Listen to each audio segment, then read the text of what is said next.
I'm curious to know what you guys think about this.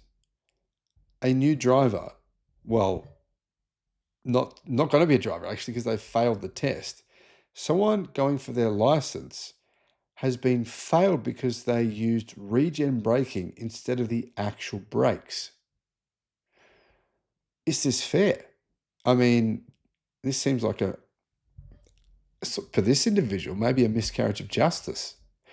Hello, my friends. Welcome to the channel. I'm Sam Evans. You're watching the Electric Viking. A teen has failed her driving test, not because she couldn't drive well, but because she didn't use her Tesla's brakes. She used regen braking instead. And to be honest, it's kind of what everyone who drives a Tesla does. Using an EV's regenerative braking power to slow down makes driving in traffic easier and I think safer because you don't have to constantly jump between the pedals. But judging by one teenager's experience, it can make passing your driving tests virtually impossible. I'm curious to know if anyone else has gone through this situation. It kind of seems pretty unfair. Now, a student in North Bay, Ontario, failed her full road test after relying on the Tesla Model Y's regen braking to slow down the car. Because the system reduced speed without her pressing the brake pedal, the examiner decided to fail her. YouTube's new algorithm means that you're often not getting all of our videos in your feed. There's 7,500. I'm pretty sure you're probably not seeing a lot of them. In the description, there is a link to our newsletter. Click on that and you can get an update every day of all the latest news in the electric car industry. Eric Simard told CBC News that his daughter was driving his Tesla and didn't know how to deactivate the brake regeneration. And, well, for good reason. Why would you even bother? You might as well use regen because it makes sense. I mean, I honestly don't understand. There's some people I know who drive electric cars without regen, and I think it's one of the absolute best reasons to have an EV is to be able to use regen. I don't understand it. The drive test Ontario examiner allegedly told her that she couldn't pause the test to call her dad to find out how to turn it off and checked a box on the test report to say the vehicle had an issue or something, though it was only performing as intended.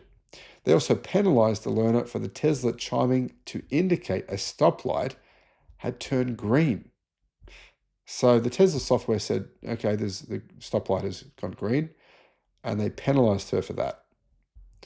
Maybe they're just penalising her because they don't like Teslas. I don't know. I find it pretty frustrating because even though it's regenerative braking and you're not using the brake pedal, you're clearly the one that is in full control of making the vehicle come to a stop or to slow down, said her father. Even more frustrating, when Simard posted about his experience on Facebook, he learned that some Ontario learners had been allowed to use regenerative braking on their G practical test, but others had been failed. So, really, some examiners are saying, no, you can't use it, I'll fail you. And others are saying, it's fine. It's not really a consistent message. The mixed response appears to be due to Drive Test Ontario and Ontario's Ministry of Transportation not having an actual rule on the technology. Now, I haven't heard of this problem in Australia or the US, but it could be there. It could be an issue. Have you guys heard of it? I mean, obviously, you guys are from everywhere all around the world. Let me know in the comments. Applicants are expected to understand how their vehicle system, including lane centering, regen braking, adaptive cruise control, and automated parking, may affect handling and performance during a road test, said Julia Caslin, a spokesperson for the MOT. That was basically the Canadian government's response to this story. Now, the response made no mention of drivers being required to push the brake pedal to bring a car to a stop, and nor is there any reference to regen braking on Canada's website, the government websites. So in Canada right now, no one knows if you're actually allowed to use regen or not when it comes to getting your license test. In my opinion, it doesn't really make sense because the truth is, if this girl, and well, everyone who drives a Tesla, and to be honest, almost every other electric car, if they're going to be using regen braking on a daily basis, then wouldn't you want the test to actually test them for what they're going to be doing, not what they're not going to be doing? That would have made more sense to me. But hey, maybe I'm missing something. Let me know in the comments. Thanks for watching. The Sydney EV International Motor Show. If you want to get a 50% discount on your tickets, all you got to do, click the link in the description and use the promotion code that's in the description. Just copy and paste that. Now, I should mention there's only 200 tickets available per day. So if you go to use the promo code and you can't get a ticket, wait till the next day. Don't wait until the day before the show to get your tickets, because otherwise you'll probably miss out on getting the 50% discount.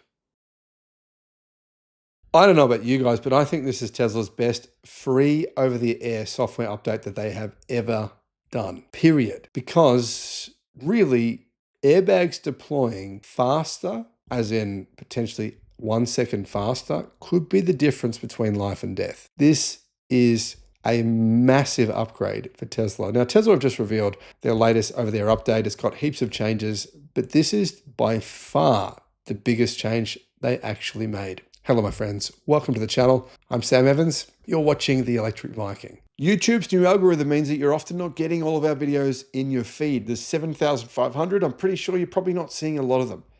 In the description, there is a link to our newsletter. Click on that and you can get an update every day of all the latest news in the electric car industry. Tesla has said this: we are feeding information from Tesla Vision, as in all of their cameras, which now cover, every angle of around the car. We're feeding information from Tesla Vision into the airbag system so that when an impact occurs, the airbag deploys faster. The airbags do not deploy based on Tesla Vision alone.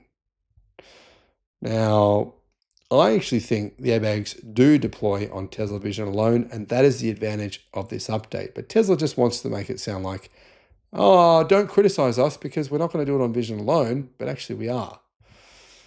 Anyway, over the years, Tesla has focused on safety. And the truth is that in safety ratings in Europe and Australia and the United States, they consistently have the safest cars in the world. So full credit to them for doing this, for achieving this.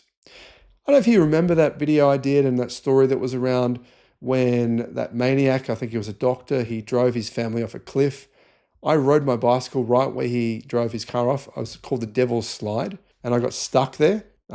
When I was riding my bicycle, and an old lady, she actually came and picked us up with her van, and it was pouring with rain, just pouring with rain. It was freezing cold. She picked us up off the Devil's Slide where there was nowhere to go. It was like no side roads. There's nothing to go. And that was an amazing experience I had in the United States. Anyway, Mary Lou picked us up and let us stay in her motorhome at her house for a week while this storm was around in this area. It was crazy.